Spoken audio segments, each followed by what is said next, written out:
Here we have an amateur astronomer capable of catching these things with his small telescope and a small camcorder.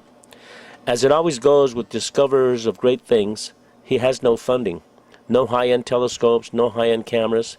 He has found something that through his apparatus that he invented is capable of capturing interstellar spacecraft.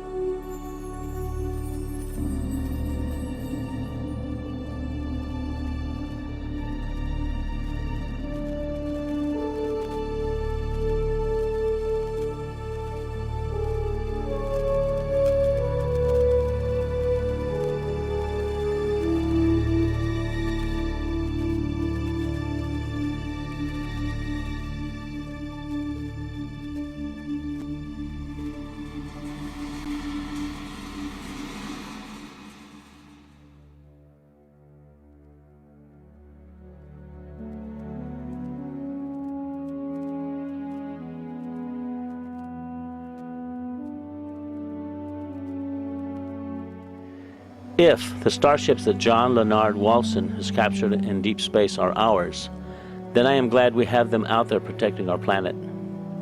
What they are protecting us from is thought-provoking, to say the least. These things are enormous. On the other hand, if they are not ours, I wonder who or what is operating them. There was a fear then of something out there. It became a very big concern. Asteroids, UFOs, people coming from other places. Paranoia was also there within the government. At certain levels, you could feel it. You knew it was happening. I noticed the satellites' positionings. I said, now this is supposed to be a system that tracks radar anomalies on Earth, right? You know, the whole thing, the movement. Yep, that's what it does. And I said, so why are half of them pointed towards the outer space? Towards the moon, towards areas that are just blank space?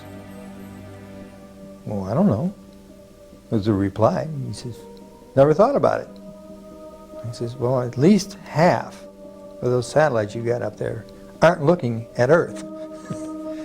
I said, what are they looking for?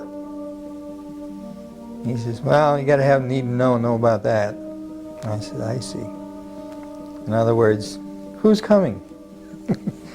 He says, we don't know. End of subject. Ever since I got involved with John Leonard Walson, I always now look at the Big Dipper in a totally different way. I can't wait to have people all over the world seeing them. The great thing about the interstellar starships is we know where they are.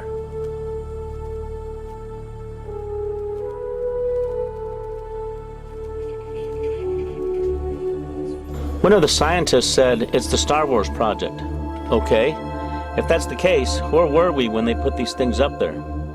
When one thinks how much one large structure weighs, it's inconceivable how we got it into deep space.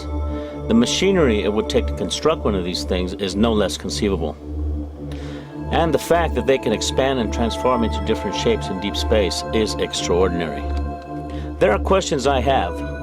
If they are man-made, then we must have technologies that are way beyond our comprehension.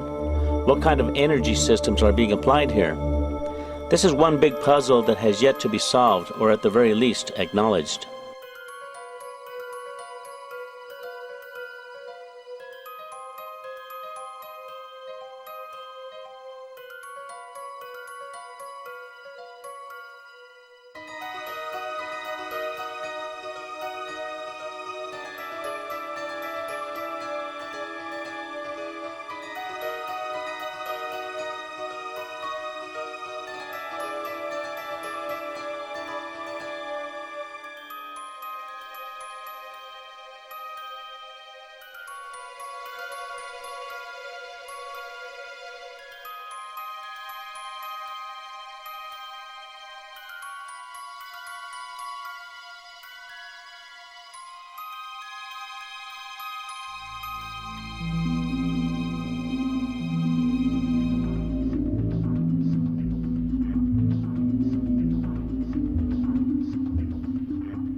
As John Leonard Walton follows them with his telescope, they are in perfect sync with the Earth's orbit, posing as a star in Orion's belt, the Big Dipper, Vega, or in other constellations.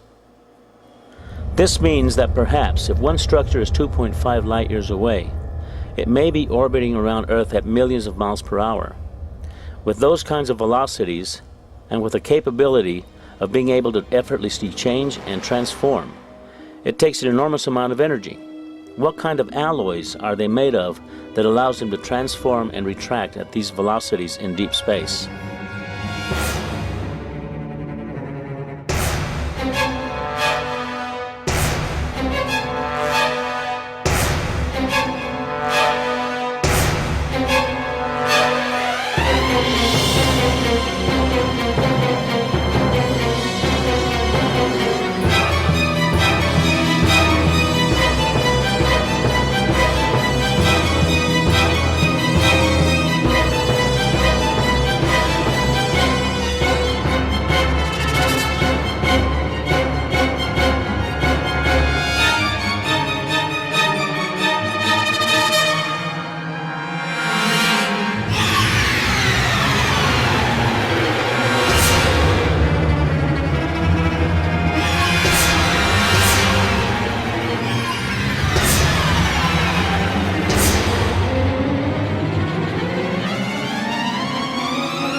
It has taken us at least 10 years for the United States, with the help of Russia and other countries, to construct the space station.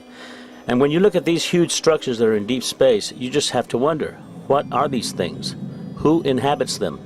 There are rumors about secret projects where men and women have been sent into outer space as an exchange program. You need to think about this. We have wars going on right now here on Earth. Our planet is in turmoil. People of the Earth have no concept as to what reality is anymore. We are too busy fighting terrorists, too busy looking out for human enemies. Is something more sinister awaiting our planet? Are we under observation and under close scrutiny? We don't know what we are about to learn about the interstellar communities that are obviously among us, orbiting our planet in our immediate solar system. For the moment, we have barely tipped the iceberg.